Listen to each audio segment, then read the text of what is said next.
আমরা চাই এই সমাজে এমন একটা আইন প্রতিষ্ঠিত হবে, কোরআনের আইন প্রতিষ্ঠিত হবে, কোন দর্শনকারী যখন দর্শন করবে তাকে রজম করা হবে, তাকে পাথর মেরে হত্যা করা হবে। সে যদি আমাদের দলেরও হয় আমরা তাকে পাথর মেরে হত্যা করব। কিন্তু আজকে আমরা পারছি না। কেন আমরা পারছি না? শুধু বাংলাদেশে এই আইন নাই। আমরা চাই কোরআনের আলোকে ওই সংসদে এমন একটা আইন চালু হবে যে আইনের দ্বারা আমার দলেরও যদি হয়, আমার বাবাও যদি হয়, আমার ভাইও যদি হয়, আমরা নিজ হাতে তাদেরকে পাথর মেরে হত্যা করব। সে একটা আইনের জন্য আমাদের এই সংগ্রাম।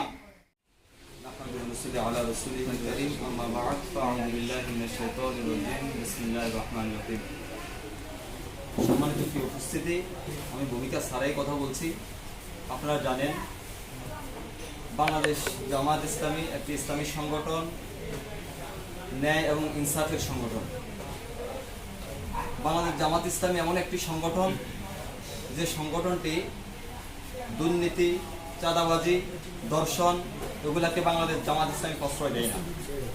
বাংলাদেশ জামাত ইসলামীতে যারা ধর্ষণ করবে, যারা দুর্নীতি করবে, যারা চাঁদাবাজি করবে, যারা টেন্ডারবাজি করবে, তাদের স্থান বাংলাদেশ জামাত ইসলামীতে নাই। সম্মানিত উপস্থিতি, আপনারা জানেন ইতিমধ্যে গতকাল রাত্রে যে একটি অনাকাঙ্ক্ষিত অনৈতিক যে একটি ঘটনা ঘটে গিয়েছে ৫ নং কলাতলী ইউনিয়ন ৬ নং ওয়ার্ডে, যে ব্যক্তি অনাকাঙ্ক্ষিত ঘটনা ঘটিয়েছেন তার নাম হচ্ছে মোহাম্মদ সোহাইব, যিনি বাংলাদেশ জামাত ইসলামের বড় কোনো দায়িত্বশীল নয় এবং গঠনতন্ত্রের আলোকে কোনো কর্মীও নয়। তিনি সাধারণ একজন সমর্থক এবং তাকে আজ থেকে ৩ মাস আগে তার কারণে তাকে ওএসডিতে রাখা হয়েছে, তাকে মুলতবিতে রাখা হয়েছে আজ থেকে ৩ মাস আগে। গত রাত্রে তার দ্বারাই যে অনৈতিক কাজটি ঘটে গিয়েছে, এ কারণে আমরা এর তীব্র নিন্দা এবং প্রতিবাদ বাংলাদেশ জামাত ইসলামের পক্ষ থেকে জানাচ্ছি। প্রিয় উপস্থিতি, বাংলাদেশ জামাত ইসলামী কখনোই এ সকল অন্যায়, দুর্নীতি, ধর্ষণ এগুলাকে প্রশ্রয় দেয় না।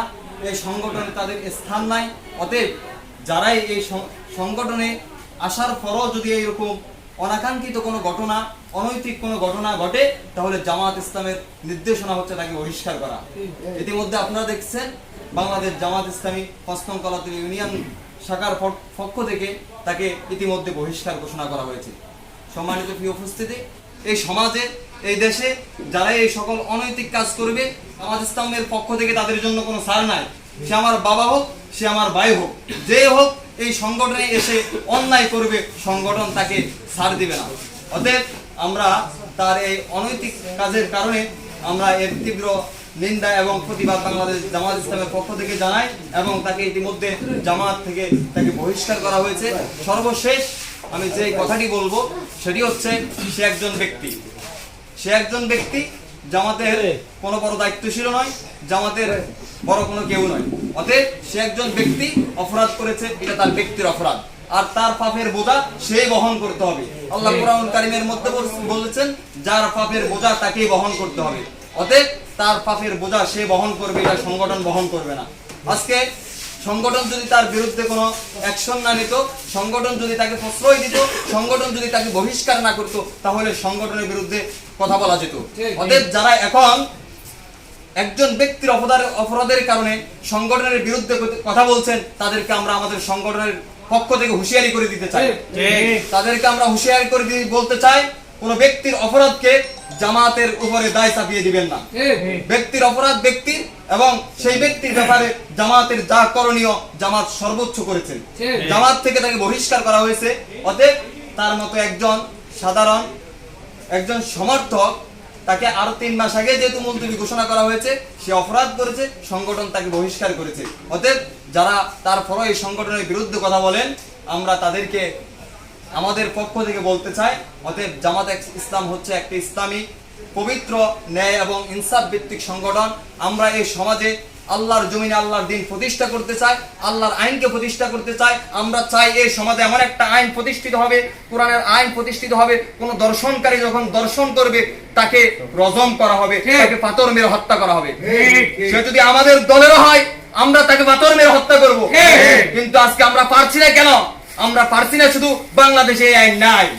আমরা চাই কোরআনের আলোকে ওই সংসদে এমন একটা আইন চালু হবে যে আইনের দ্বারা আমার দলেও যদি হয়, আমার বাবাও যদি হয়, আমার ভাইও যদি হয়, আমরা নিজ হাতে তাদেরকে পাথর মেরে হত্যা করি। সে একটা আইনের জন্য আমাদের এই সংগ্রাম, সে একটা আইনের জন্য আমাদের এত কষ্ট, এত কাজ আমরা করে যাচ্ছি। আমরা চাচ্ছি এমন একটা আইন কোরআনের আলোকে হবে, যে আইনের দ্বারা চোর চুরি করবে তার হাত কাটা হবে, দেখা হবে না সে কোন দলের, দেখা হবে না সে কার সন্তান, দেখা হবে না কে তার ভাই।